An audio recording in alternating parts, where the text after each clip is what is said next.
When it comes to most MMOs, there's nothing more important than community. And when you think community, you think guilds. Hey there friends, it's Codiak here. Welcome to Legacy Gaming. Today, we're diving back into Lost Ark and breaking down everything you need to know about guilds.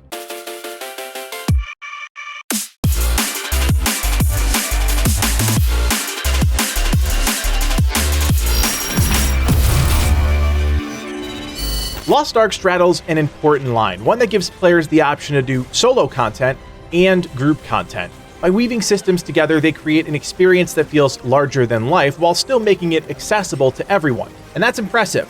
Most games struggle with this concept, leaning too far one way or the other, and that usually isolates groups of players. Going alone in Lost Ark is fine, you can do that, but you may find that being in a guild is more beneficial for you. There are a lot of benefits to being in a community, ones you might not even realize if you never join up in the first place. First, let's cover some basics. You can interact with the guild system once you reach the first town. Once unlocked, you can create your own guild for 2,000 silver. This isn't a long process, and a few short quests in the starting region will net you enough silver to create your own guild if that's something you want to do. If you don't want to do that, you can simply join a guild using the in-game browser or by searching for the guild name. Once you get into a guild or create your own, this is where the magic really starts. I'm going to approach everything from the guild owner side of things so you can see some of the magic behind the scenes. I think that's going to be more beneficial to anyone watching. A guild, just like a character, starts at level 1, and this is kind of our stepping off point. A guild leader can assign a weekly guild task, and these come in different varieties. Some tap into life skills and require players to chop down trees or hunt down animals. Others challenge players to take on endgame activities like the cube dungeon or boss rush. This is where you'll have to start making choices. What task is suitable for your guild? Once the quest is selected, you'll see it pop up here in the weekly tasks menu. Now players across the guild can accept the quest. Each quest has a certain threshold for completion. In this case, the logging quest requires 20 XP to complete. If we look at the quest from the player side of things, we'll see that to complete the quest, we need to chop down 15 trees. This will reward us with 6 XP towards that weekly quest goal. Once enough players have completed their individual portion of the quest, that progress bar will fill up and the guild will receive the reward for that weekly quest. In this case, 3,300 Bloodstones and 285 guild XP. That experience will go towards the guild's overall XP, bringing you closer to that next level. Now at this point you may be wondering, okay, why are there guild levels at all? And that's the right question to ask. Leveling up your guild has multiple benefits. The first is that it gives you access to different tiers of research. At various guild levels, you can start research on different expansions to your guild, the first being a guild shop. It makes sense that this is the first communal unlock because it's also the most important one, and the main reason why being in a guild is so great. At the guild shop, you can spend your individual bloodstones and turn those in for important items like healing potions, gear chests, and more importantly, upgrade materials. By simply contributing to your guild, helping out with quests, and making donations, you open up an entirely new method of getting upgrade mats, and that's really key. There are weekly limits to how much you can buy, so don't expect to run roughshod over the entire place, but it's still an entirely new avenue for progression. As the guild continues to level, there are more research options available, things that are a bit less sexy, but damn important, like the ability to research 2 things at once, or the ability to have more mission selection, all good things. Aside from research, the second reason why leveling up a guild is so important is because of the level benefits. In total, there are 25 levels, and each level unlocks something new within the guild. The real important upgrades happen early on, so you can thank Smilegate for that, and they include things like an increase to your weekly task slot, meaning you can assign multiple missions at once, a huge improvement for guilds with different types of players that might want to contribute in different ways. The other real benefit to leveling up a guild is the increased player cap. A new guild has 30 slots, but at level 25 has over 3 times that and can now bring 100 people into the fold. Each time the guild levels up, you'll gain either 2 or 3 new guild member slots depending on what level you're reaching. Now I'll be honest, I hate guild caps, absolutely hate them, but I understand their value in a game like this, especially when you have things like GVG and GVE to consider. As a large community, we're already working around these guild caps, creating different satellite guilds all within the Legacy umbrella, and that's something other large communities can do as well. I think it's important we take a small step back and talk about those Bloodstones I've mentioned a few times now. This is a primary currency within the guild system, and as such, it's important to know how the guild and ultimately you acquires them. The first is by doing guild donations. Each day you can contribute silver, gold, and honor, a special currency found in Mari's shop, which will net the guild some XP and Bloodstones. It will also reward you with contribution points and your own Bloodstones. This is the simplest way to contribute to your guild and an easy way to build up Bloodstones over time. Of course, you also have the guild quests that I mentioned before. You don't get any direct Bloodstones on an individual level for doing this, but each time the guild quest is complete, thousands of Bloodstones are banked by the guild. Those Bloodstones that go towards the guild are put in their own separate bucket. Those are the funds the guild leader uses to start research to improve the guild, but they also can be used to distribute to the entire guild population. The guild leader has the ability to set a certain distribution rate, which pays out once a week. A few things can be set here, like the distribution rate percentage or how much of the total Bloodstones the guild wants to give out, as well as the contribution goal. This is a handy feature that allows guild leaders to reward members with Bloodstones that contribute more, while members who contribute less receive less. It's a fair system.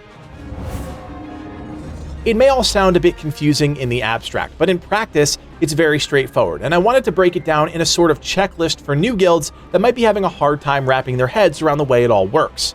First up, you need to make a guild. This costs 2,000 silver and can be done once you reach the first town, Prideholm.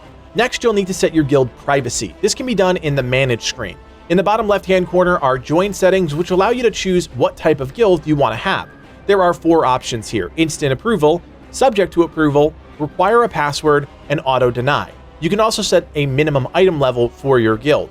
Once your guild is set up, you can create your own guild crest. It's not the most robust customization feature I've ever seen, but it's enough to give your guild a unique look. This can be done in the Manage tab as well. Next up, you have to select your first weekly mission. The tricky thing here is that the quest can be selected no matter the level of the guild leader, but the only way to actually do the quest is by accepting it in your Unis tasks, which require you to be level 50. Of course, if you're a member, you also want to start donating. You can do this as soon as you join a guild, assuming you have enough funds. Next up on your guild progression would be to start some research. This won't happen automatically since you'll be building up your guild Bloodstones, but it's definitely something you want to keep at the forefront of your mind. After that, it's really about managing your guild and the members within the guild. The hierarchy is not robust. You can have one guild leader, one guild deputy, guild officers, and guildmates. Sadly, there's no way to change permissions or see what each role does.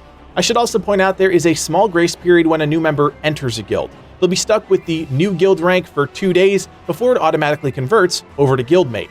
There's also a grace period when you leave a guild in Lost Ark. When you leave, you won't be able to rejoin another guild for 1 day. Finally, you can set times and engage in GVG and GVE, 2 systems we'll talk about right now. I think we got all of the nitty-gritty out of the way, but there's some other things we need to talk about: the pinnacle guild activities, GVG and GVE. This isn't something that was implemented on the NA EU PTR while I was testing, which means it may not actually be available at launch, so I'm going to rely on a great video from Tea Party to help explain what these systems are. GVG, also known as Guild vs. Guild, is group PvP content that takes place once a week. On the Russian servers, that's every Saturday in the evening. When you open up the GVG map, you'll notice there are multiple conflict zones, and as a guild, you can sign up for whatever activity best suits your team. Each island is slightly different, but the goal is to be the best guild on that island and score the #1 rank. No matter where you fall on the spectrum, you're going to gain some rewards for your team just by participating. But of course, the top 3 guilds are going to bring home the biggest prizes in the form of gold, guild Bloodstones, guild XP, and on the personal level, contribution points and personal Bloodstones. GVG is designed for smaller groups, but still involves around a dozen people, give or take. GVE is the second type of guild activity called Guild versus Environment. Much like GVG, your guildmaster can sign up your guild to take on a boss at a various conflict zone. Unlike GVG, this is not dependent on a specific time set by the server. GVE content can be coordinated by your team so that you can tackle it whenever you want. All GVE is practically the same. You go to a zone and try and kill a boss as fast as possible. At the end of the week, the guild with the fastest times are rewarded. The only difference with the GVE rewards is that there is no gold in the mix, just guild Bloodstones, guild XP, and on a personal level, contribution points and personal Bloodstones. GVE content is not quite as restrictive as GVG content and sometimes allows up to 50 players to participate. Another feature not implemented on the NA EU PTR are guild skills. These are special abilities that can be used during GVG and GVE that give your entire team an edge in whatever you're doing. These require mana crystals, which can be acquired by converting guild Bloodstones. Eventually, once implemented, guild skills will be researched just like everything else. There are various levels to those skills, and there are different sets of skills for GVG and GVE. Before going into either activity, the guild leader needs to make sure there are enough mana crystals in the vault so that the abilities can be used. I don't know if you can convert on the fly, but I'd imagine that's probably not possible. Guild skills are pretty straightforward, offering your party various buffs and benefits like damage reduction, HP regen, and combat enhancements. At this point, I hope you can see that being in a guild is valuable. Like I said in the intro, it's more than just an additional chat channel. It's access to things like guild shops, a new way to make gold, and the chance to participate in activities that a lot of people are going to enjoy. Of course, you can't forget about what's coming down the pike: raids, content that has completely cemented the endgame experience in Lost Ark. There are a number of great videos and content creators out there that talk about T3 raiding, and I recommend you go check those out because they're coming sooner rather than later. As you no doubt know, being in a guild means having a team around you to share a similar vision. It means having people to call into group content, PvP, whatever the case may be, and that's all on top of the tangible benefits we outlined above. The best thing you can do if you want to take full advantage of a guild is to join one as soon as possible. That way, you can start racking up Bloodstones. And to that end, I want to invite you all to join our Legacy Gaming Guild community. Over the past month, we've grown to over 2,000 members and will be spread across 25 guilds on an NA East server. The goal is simple: bring everyone and anyone that wants to join into the fold, and that's exactly what we intend to do. If you're interested in joining our community, check out the Discord link in the description below. If you guys are enjoying our Lost Ark coverage, believe me when I say there's a lot more coming. So do me a favor and hit that thumbs up and consider subscribing. There's so much more in the works, and you don't want to miss out. Finally, if you like everything we're doing here on the channel and you want to support us even more, you can do so by becoming a member. For just a couple bucks, you're helping Livid and I achieve our dreams of being full-time content creators. Check out the join button below to learn more. My name is Codiak, and from everyone here at Legacy Gaming, thanks for watching, and play on.